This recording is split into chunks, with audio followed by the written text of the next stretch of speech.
पहले हम लोग के समय एक बहुत चर्चा थी पीपी और एमपी का, मतलब प्रमुख पति और मुखिया पति। एनडीए की सरकार ने महिलाओं को, अति पिछड़ा वर्गों को, अनुसूचित जाति वर्गों को आरक्षण दिया, उन्हें अधिकार दिया, वो पद पर आए। लेकिन आज पंचायत प्रतिनिधियों की स्थिति बंधुआ मजदूर की हो गई है। नीचे के प्रतिनिधि उन्हें मान सम्मान नहीं देते हैं और उनका अधिकार नहीं लेने देते हैं। पंचायत प्रतिनिधि बिहार विकास के सैनिक हैं और सैनिक को मनोबल को तोड़कर कोई लड़ाई नहीं जीती जा सकती है। इसलिए पंचायत प्रतिनिधियों के मनोबल को बढ़ाने की जरूरत है, उन्हें आगे बढ़ाने की जरूरत है और तभी हम ग्राम स्वराज के सपने को साकार कर सकते हैं जो महात्मा गांधी जी की सोच थी।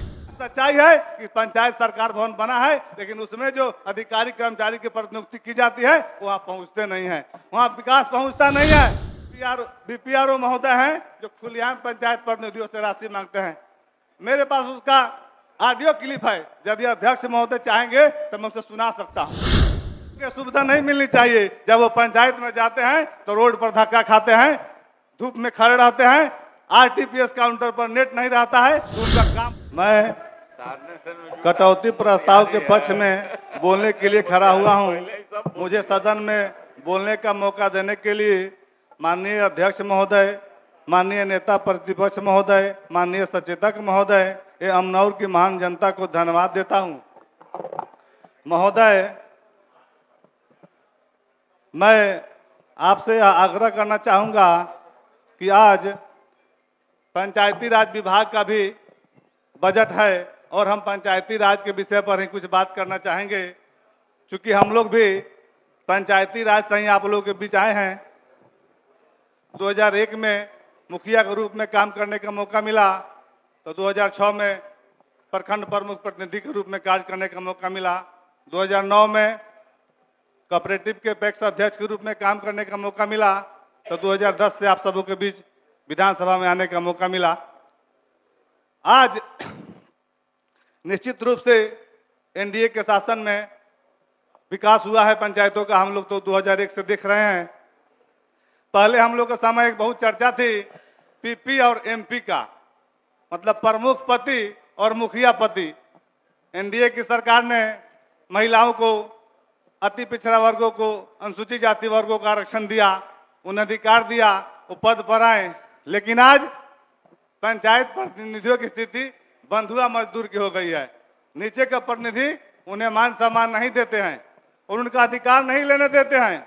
यहाँ पर संयोग से प्रत्यय अमृत बैठे हुए हैं, इनके ऑफिस में हम लोग जाते हैं, इनके दर्जनों ऑफिस है, जहाँ जाने पर बैठने का वेटिंग रूम है, किताब साहित्य की रखी रहती है, अखबार रखी रहती है, लोग पढ़ते हैं, समझते हैं। और पंचायतों में क्या हमारे पंचायत प्रतिनिधियों की सुविधा नहीं मिलनी चाहिए? जब वो पंचायत में जाते हैं तो रोड पर धक्का खाते हैं, धूप में खड़े रहते हैं, आरटीपीएस काउंटर पर नेट नहीं रहता है तो उनका काम हो। इस तरह अनेक स्थितियां हैं जिसे आज सुधार में लाने की जरूरत है। वो पंचायत प्रतिनिधि हमारे सैनिक हैं, पंचायत प्रतिनिधि बिहार विकास के सैनिक हैं और सैनिक को मनोबल को तोड़कर कोई लड़ाई नहीं जीती जा सकती है। इसलिए पंचायत प्रतिनिधियों के मनोबल को बढ़ाने की जरूरत है, उन्हें आगे बढ़ाने की जरूरत है और तभी हम ग्राम स्वराज के सपने को साकार कर सकते हैं जो महात्मा गांधी जी की सोच थी और हमारे पूर्वजों की सोच थी, जो बिहार और राज्य पंचायत से ही होगा और पंचायत प्रतिनिधि के अधिकार में जब कटौती होगी, आपको जानकर आश्चर्य होगा, टाइड और अनडाइड 2 योजना चलती है और उसे चुनने का अधिकार न ग्राम पंचायत को है और न पंचायत समिति को है। उसे चुनने का अधिकार वहां उन लोग है ही नहीं, उन्हें राशि जाती है और योजना चुना हुआ रहता है। उस तरह अनेक चीज है। आप पंचायत सरकार भवन बनाए, पंचायत सरकार भवन दिखावे की वस्तु बनकर रह गई है। पंचायत सरकार भवन में सरकार के पत्र के बावजूद कोई अधिकारी कर्मचारी वहां नहीं बैठते हैं कि जनता का एक काम हो सके, और वह सिर्फ दिखावे का एक भवन बनकर रह गया है।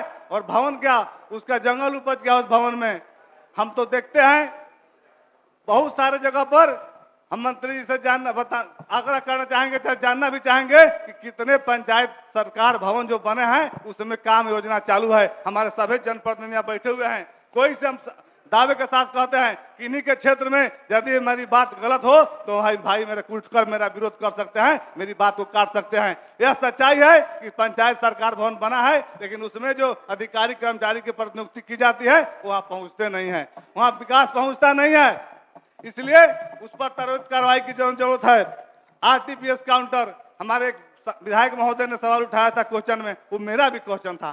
संजोग से मेरा क्वेश्चन नहीं आया, लेकिन नेट बंद रहता है, नेट काम नहीं करता है। जो सूचना जो कार्य का समय दिया गया है उस समय में पूरा नहीं होता और सारे प्रखंड की स्थिति है। एक प्रखंड नहीं, पूरे हम तो जिला में देखते हैं, सभी जगह वही स्थिति प्रखंड की बनी हुई है।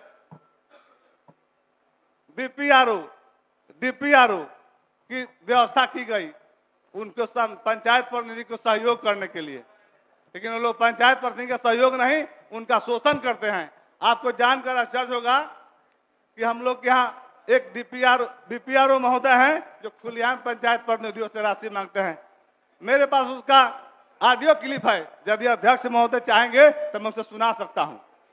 अध्यक्ष महोदय चाहेंगे तो मैं सुना सकता हूं।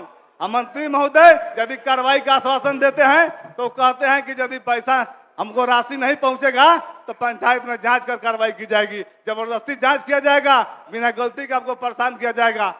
मंत्री महोदय यदि कार्रवाई करना चाहेंगे तो उनके पास ऑडियो क्लिप को सेव कर उनके हाथ में पहुंचाने का हम काम करेंगे, दावे के साथ कहते हैं।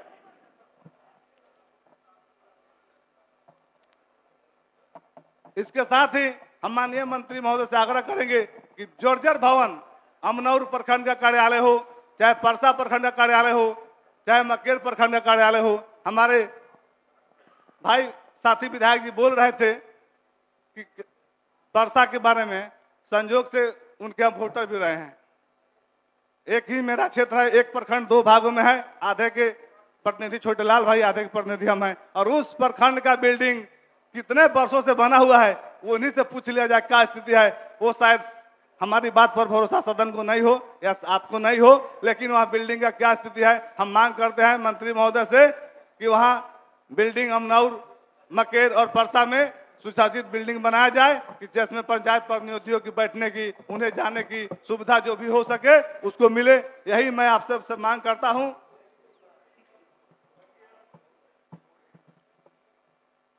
इन्हीं शब्दों के साथ आप समय हमें बोलने का मौका दिया, इसके लिए बहुत बहुत धन्यवाद।